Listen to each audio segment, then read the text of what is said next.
Cozumel, very welcome to Mexico, but the most important, very welcome to my house. Well, ladies and gentlemen, for me it's a pleasure to be part of your vacations, to be part of your lives today. Well, thanks for the opportunity. And the most important, I want to say thank you so much. Thank you so much for visiting us. But the most important, thank you so much for choosing us to be part of your vacations today.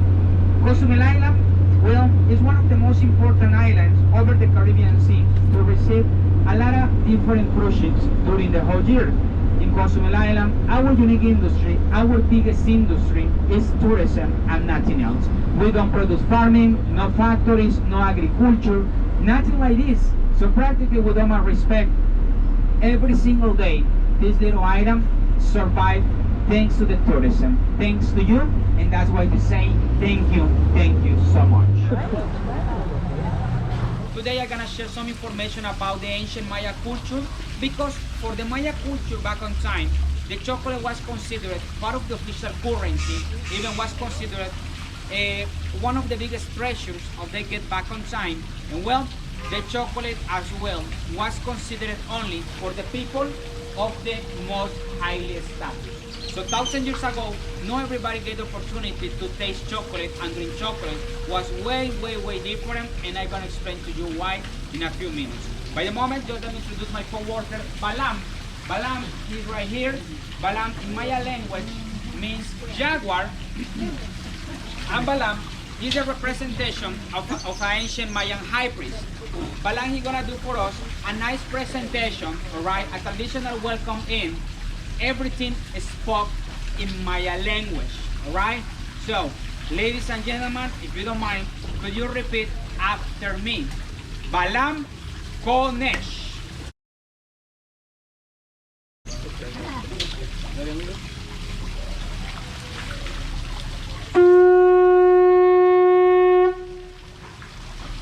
Malokin, Malokanites, Salagle, Eat Makniwa, Tune, Kakalesh.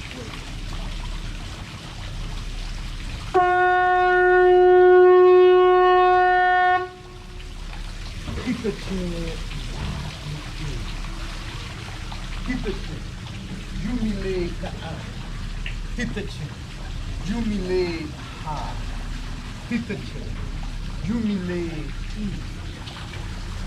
Inka Aktishu, Wompa Aktalu, Lemon Loki, Letty, Nimaki Govan, Catch the cat, let my Loki, so Ki Ma Sound, that hang, Ashimba to me, June Bot, our Shimba Konesh Reye. Muchas gracias, amigo. Thank you for your attention. Enjoy your tour with my friend Alan. You bought it, Balam. Mishba. Okay? Welcome well, to this place. Ladies and gentlemen, you have the idea?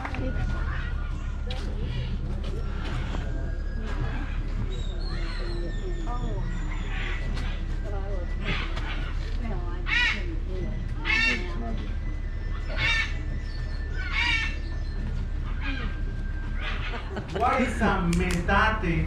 Look, basically it's a grinding board, it's a grinding table made of limestone. Mayan ladies, they used to grind corn, spices, chili peppers, flowers.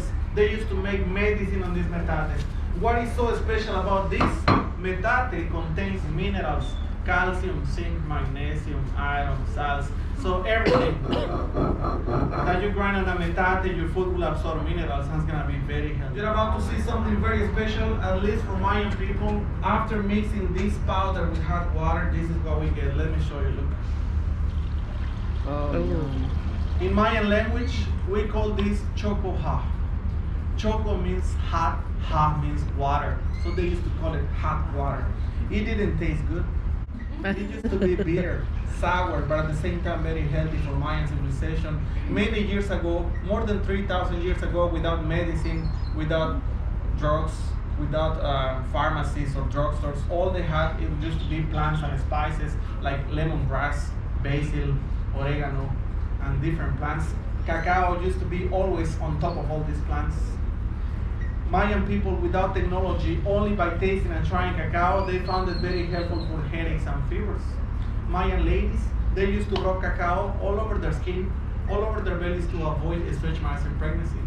Mayan warriors, they used to mix it with the spices, boiling water, some more plants and spices, and then they used to put it on their wounds as a natural antiseptic and antibiotic.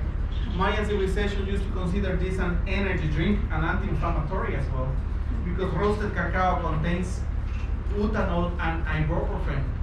Also, you're gonna find oxytocin, caffeine, and theobromine. You know caffeine, right? Imagine caffeine a little bit stronger than caffeine is called theobromine, and you're gonna find it in dark chocolate. So for Mayan people, it used to be the best drink ever. They decided to call cacao the food of the gods, and they decided to drink cacao only on special ceremonies like weddings, human sacrifices, and funerals. Mario Salvatierra, that's my name. Thank you for your visit. Don't forget to come back to Cozumel to try the chocolate, okay? Ladies and gentlemen, in this moment, we're still arriving right in this corner, right? If you turn your head to the right-hand side, you're gonna start to see the beautiful Caribbean Sea, right? And well, from here is where my country ends. From here, nothing else belongs to Mexico. This way, Mexico ends. Well, straight ahead, straight to the east, is located Cayman Island, right? To the northeast is located Cuba, right on the north Florida, and very on the south, Roatán, Honduras, alright? So practically we are the last piece of this beautiful map, of this beautiful country. And well, fortunately today, we have a nice weather conditions, we have a beautiful weather. So actually, this area, normally because they're facing to the Atlantic Ocean, normally here is very rough, very windy, big waves, and very strong currents.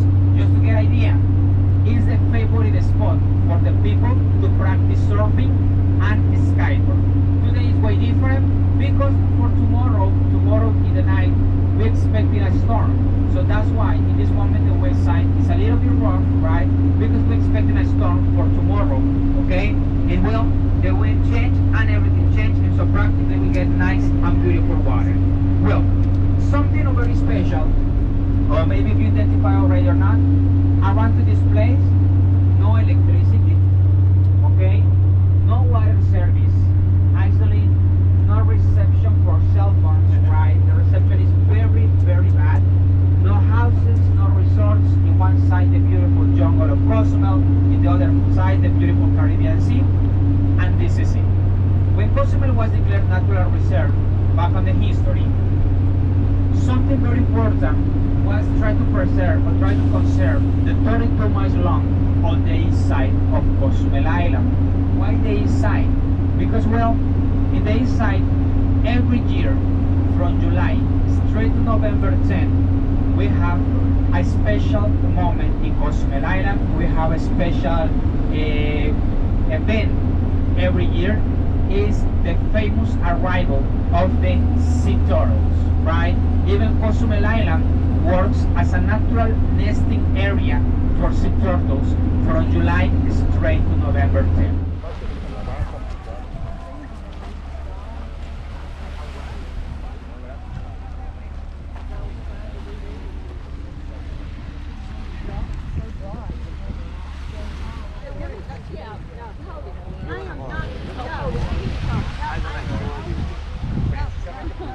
You stand with her. I just want a picture. Yep.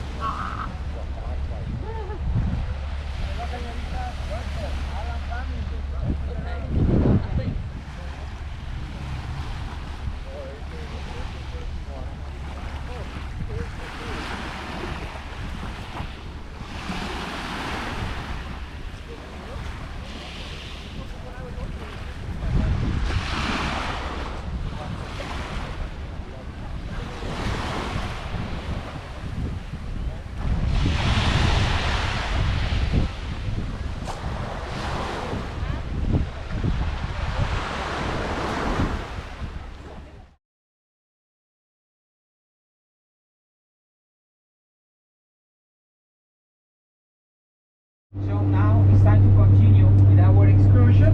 Well, already we departed from El Mirador or the lookout point. We are approximately from this area, we almost arriving to Punta Chiqueros or San Martin Beach. Actually, this next corner is Punta Chiqueros or San Martin Beach. And well, you're gonna start to see it now after the next corner. No more rocky area. Even you find a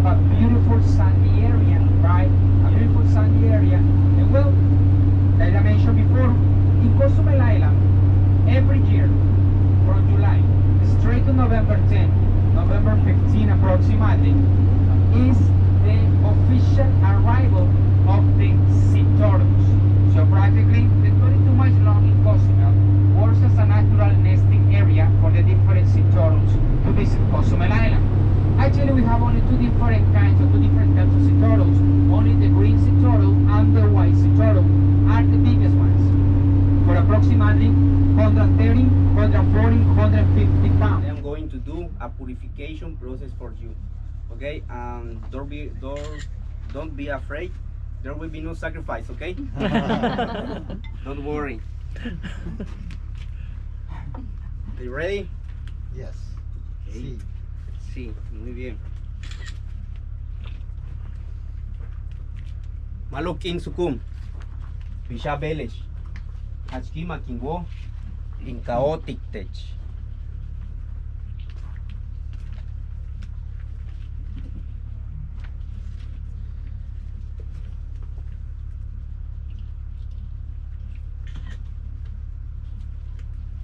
Zaton malumuk. Halach winik. Amos en cap.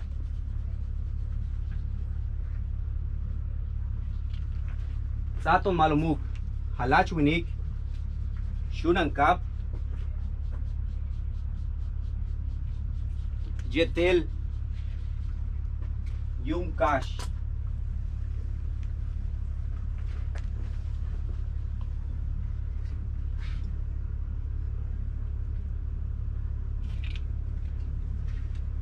Tan shunan cap. Yikel cap kalitagoni. Minah yetel tiah meya. Shignali. Anashta tabina kashtik. Tuush ajagta ujikelol. Lebishatiu lechesh ishkalab. Letik tanatik awotoch. Lekutal tulukim kustal. Tiolale shunam ayukel kap. Jumbotik. Jumbotik means thank you. Please repeat after me. Jumbotik. Jumbotik. Okay.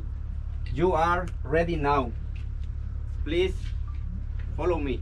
Konesh. Konesh means vamos. By the way, something wrong about many people believe about Mayas is during the special ceremonies when the Mayas make offerings, and with all my respect, when the Mayas make the human sacrifice, many people believe the gods asking for people. No, the gods don't asking for people. Actually, practically the gods, they don't want something physical, right? They want only the essence of everything. And well, I will go a little deep about this information is the human sacrifice. It's one of the characteristics of the Maya culture back on time. Not now, of course, we're talking about more than 1,000 years ago. But when the Mayas sacrifice people, they do it for two special reasons. First of all, they change the blood for rain. Actually, for the gods, it doesn't matter practically the body, right?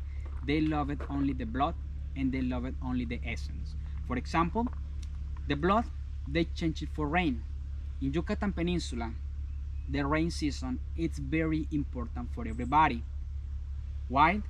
Because here we don't have rivers and we don't have lakes. Our water system is located under the ground after 30, 40 feet, right? The famous cenotes or sinkholes. So practically, if you produce agriculture, because the agriculture was the base of every single culture back on time, so if you don't have rain, how you produce agriculture? If you don't have agriculture, you don't have food, no people, and no civilization, right? Well, about the smoke, during the human sacrifice, well, with all my respect, ladies and gentlemen, the Mayas get practically the heart of the person, right? Because in a lot of movies appear to the Mayas offer the heart. It's nothing like this. The Mayas actually, they charcoal it and burn in the heart. Inside to the base, they add some aromatic plants, flowers, and everything. Because like I mentioned before, the gods never asking from something physical. They asking only for the essence to the smoke produced and everything goes straight up to the heavens. That's why the smoke is very necessary or very special back on the Maya times. The Mayas believe were the connection between to the heaven and our regular world. Big semicircle, there's a big semicircle.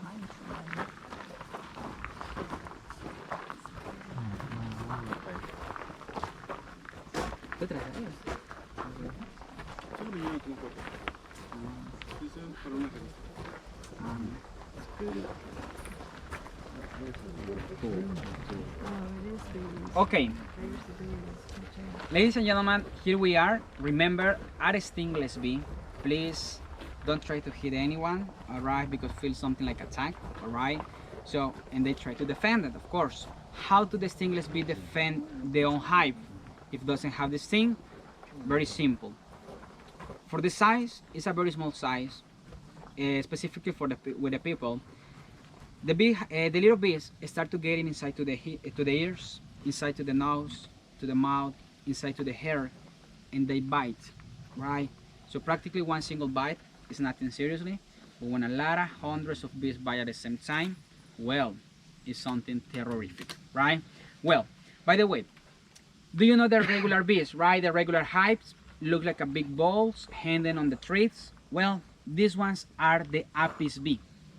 The bees that you can find it up all around to the world. The Melipona bee are exclusive from Yucatan area, Yucatan Peninsula. Even the Melipona is not possible to find it up all around to Mexico, only in Yucatan state or Yucatan Peninsula, all right? Well, the Melipona normally building all the hives inside to this kind of trunks. So this one, we name it hobon or hobones, all right? Well, as soon as they find it up or they identify it, a totally dry trunk, they start to create all the hive inside it, and they seal every single entrance with wax and propolis, right? The bees must to be produce a special wax, and they seal everything, every single entrance, and they left only one main entrance to get in and one main entrance to go out. This one right here in the front, okay? It's the unique one. It's when all the bees return and it's when all the bees go out. Well, inside to the hobon, the bees, they are very organized, and they separate by pods and special cells all the different production, right? In some pods you find it of honey, in other one pollen, and well, so practically everything. They are very, very organized. Back on time, just for recollecting the honey, was necessary to break the trunk. What happened when you break the trunk? You have one risk. The queen fly away. If the queen fly away, and if you lost the queen, automatically you lost everything, because the rest of the bees always follow the queen. Today we have different techniques, and it's way different. Well, when we get this kind of trunks, the people put some rocks right here, and well, after they located the rock, they cover with one special plaster, totally combined mud, grass, a little bit of honey, and clay. So practically they cover everything here, and the last tiny entrance we left to the bees made the work, right? They continue to seal everything. After 1 year, 1 year and a half, when we know we are ready just to get the honey, it's very easy just to remove the plaster. We take out all the hive, right? We recollect it by syringes, because it's the only way to do, because we try to don't break the pots. By syringes is how we recollected all the honey, and then we return everything inside it, and the bees continue to produce honey for the next 5 to 6 years.